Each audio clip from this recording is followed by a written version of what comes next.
Dale, meus brothers, eu sou o Maurício Guartelá, como sempre, direto e reto.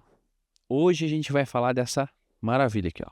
Dessa coisinha linda, deste canhão, que é uma afrouxada, deste canhão. Chegou para nós aqui, ó, que é a Tamron 150 500 milímetros. Uma super tele objetiva para encaixe Sony, para bocal FE, ou bocal E, né, montagem E da Sony. Vamos lá, vamos começar pelo primeiro, cara, pelo primeiro motivo para essa lente estar no meu setup. Versatilidade, cara, é uma lente super teleobjetiva, como eu falei, que vai de 150 a 500 milímetros. Ela tem abertura variável de 5.6 a 6.7. Não é uma lente tão clara assim, mas é uma lente muito compacta comparada às demais, aos outros canhões. Então vamos lá. Primeiro motivo para ela estar no meu setup é a versatilidade, ser uma lente zoom que vai de 150 até 500 milímetros. Eu vou trazer para vocês 5 motivos aqui, ó, para essa lente estar no meu setup, por que eu escolhi ela, né? E nisso a gente vai trazendo alguns comparativos.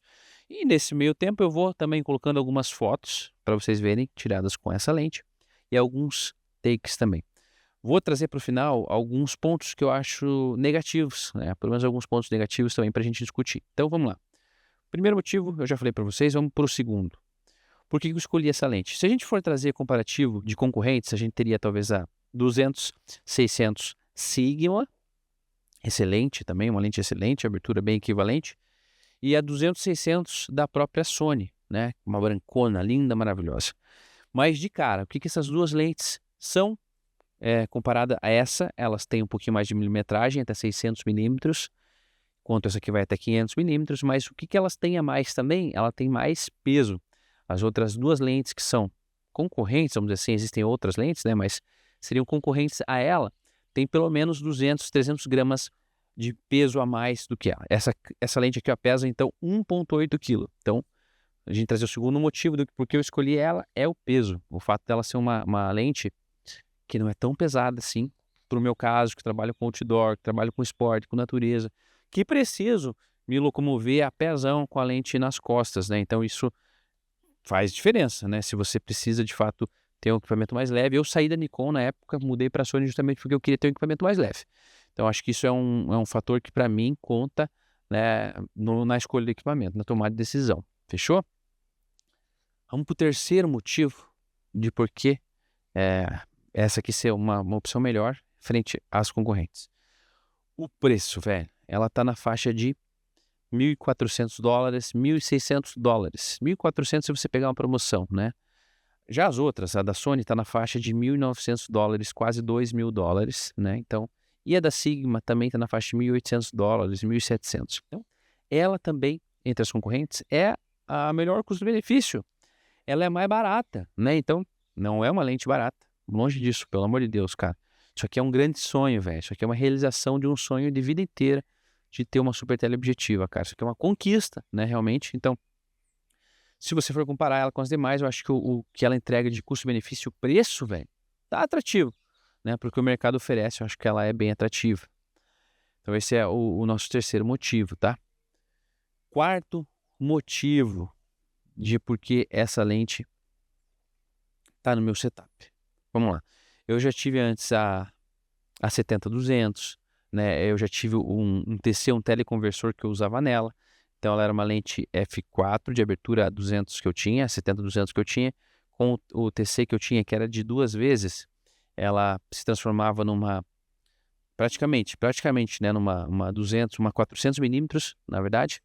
Ficava uma 140, 400 milímetros, e a abertura dela ia para f8. Então ela era um pouco mais escura, ela era escura em algumas situações. Pô, quando eu ia filmar surf na praia, beleza, não tinha problema algum. Mas situações de pôr do sol, entardecer, uma luz um pouco mais, sofria bastante por conta da abertura. Dessa forma eu ganhei pelo menos 2 pontos de abertura. Eu vendi meu TC, eu vendi minha lente, minha 70-200, que era até um pouquinho, em termos assim, é quase o mesmo preço que essa. E dessa forma eu consegui ter mais range de milimetragens, né? Para fotografar vida selvagem, para filmar animais, lobo-guará, como eu mostrei para vocês em algum take, né? Mas eu consegui também alguns pontinhos a mais de luminosidade, né? Isso é bem legal. Então eu consigo ter um resultado melhor de desempenho em baixa luz, mesmo embora ela não seja uma lente tão clara. Então, comparada com o que eu tinha, ela se torna um pouco mais clara, tá? Então, realmente é uma lente que, nesse sentido, eu acho que eu ganhei, né? Melhorou o meu setup. Quinto e último motivo do porquê eu escolhi essa lente, tá? Por que essa lente está no meu setup? Bom, eu hoje trabalho, né, com conteúdo, tenho a minha produtora audiovisual, mas hoje eu estou aqui numa reserva ecológica, eu moro no maior cânion do Brasil e tem um monte, mano, um monte de vida selvagem, de aves, de animais. E assim, cara, você ter uma super teleobjetiva te coloca à frente, cara, te dá uma vantagem no sentido de você não precisar se aproximar tanto do teu objetivo fotográfico. Fotografar a lua, por exemplo, fotografar animais, fotografar aves se torna muito mais fácil quando você tem uma teleobjetiva dessa milimetragem, desse calibre. Então, possibilita que você faça fotos de mais de longe. Tá, mas por exemplo, o meu negócio é casamento, cara. Já pensou que legal, mano? A entrada da cerimônia, você tá com uma super tele dessa fechada aqui em 500 milímetros, pegando a entrada da noiva, ou até para ver a expressão do noivo. Cara, e outra coisa que é impressionante, assim, ó, funciona muito bem, tá? Funciona muito bem e me surpreendeu nessa lente, o autofoco. Então, pra gente fechar, acho que esses fatores que eu trouxe aqui como quinto, né, seriam fatores interessantes, tá? Que me fizeram optar por essa lente. Agora vamos de fato falar da parte técnica dela. O que que ela é boa, o que que ela não é boa, o que que eu senti tanto nela. Vamos lá, primeiro. O autofoco, eu não tenho queixa nenhuma, cara. O autofoco é excepcional, é muito rápido. Eu acho isso uma coisa surpreendente que a Tamron entrega, né? Se você comparar lentes nativas. O autofoco dela é muito afiado, cara, é muito rápido. E eu tenho a Sony A7 III e a Sony A7C, que são ótimas câmeras quando a gente fala de autofoco, né? Quando a gente fala de focar. Então, cara, em movimento, autofoco contínuo, você não vai ter problema nenhum para focar com essa lente. Agora, o que que eu achei que não é algo tão legal? E aí eu vou ter mais parâmetros agora, vai vir um camarada aqui, o Milton, vai trazer a lente dele, eu vou tentar trazer mais comparativos para vocês de outras teleobjetivas. Mas o que que eu achei que é um pouquinho deficitário nessa lente, cara? Eu achei que não é tão efetivo a estabilização dela. Ela tem 3 modos aqui, ó, de vibração, né? De redução de vibração. Modo 1, modo 2, modo 3. E assim, ó, transitando entre eles, eu não consigo notar uma diferença de fato gritante, assim, saber se um funciona mais ou melhor que o outro. E assim, no todo, cara, no geral, realmente eu tenho a impressão que ela não estabiliza tão bem, embora eu tô com uma super tele, né? Então, pô, em 500 milímetros ali, qualquer mexidinha, mas eu tenho um tripé bom, ó, eu tenho um tripé hidráulico, cabeça hidráulica, para fazer filmar e tal. E assim, eu ainda sinto, cara, que a redução de ruído dela, desculpa, a redução de vibração dela não é tão boa e tão efetiva assim. Então, vamos ver, logo eu vou ter o comparativo das demais para saber se isso de fato se reflete como uma realidade, na verdade, porque assim, eu não achei tão efetivo é, a estabilização dela, cara. O que eu acho também, o que é um fator interessante nela, que eu acho bem legal, cara, que é aqui, ó, é a possibilidade desse anel giratório, você não precisar mudar muito, então você tem uma sapata aqui, você consegue liberar um pouquinho o anel e você consegue trazer ela para o modo vertical, cara. Isso eu acho que é um grande detalhe, é uma coisa que faz total diferença. Ela também tem a opção de você botar uma alça 2 aqui na lente para não forçar o encaixe, mesmo embora eu acredito que a lente não é tão pesada assim, você consegue segurar ela pela câmera. Então, de forma muito prática, assim, aspectos negativos, cara, é até difícil elencar, mas talvez o aspecto mais que eu senti uma certa dificuldade foi nessa estabilização de imagem, que não é tão top assim. Eu já tive outras lentes, né, outras super teles, eu tive uma 300mm 2.8 da Nikon, que, cara, era absurdo, mano. Quando você dava o meio botão e que a lente ativava, ela ligava o motorzinho, você ouvia a estabilização funcionando e a lente, cara, era impressionante. A 70-200 que eu tinha também tinha um resultado absurdo de estabilização, mesmo com o teleconverter. Eu tenho a impressão que ela tinha um pouco mais de estabilização do que essa. Eu tive também, cara, da Nikon, uma 200mm f2 fixa, foi a melhor lente que eu tive até hoje na minha vida, em termos de nitidez, bokeh, desfoque. E também, cara, a estabilização dela era absurda. Então, só isso. De restante, cara, assim, ó, se você tá aí procurando uma teleobjetiva, uma super teleobjetiva na faixa de 400mm, né? Teria algumas outras opções um pouco mais baratas, vamos supor a 100-400.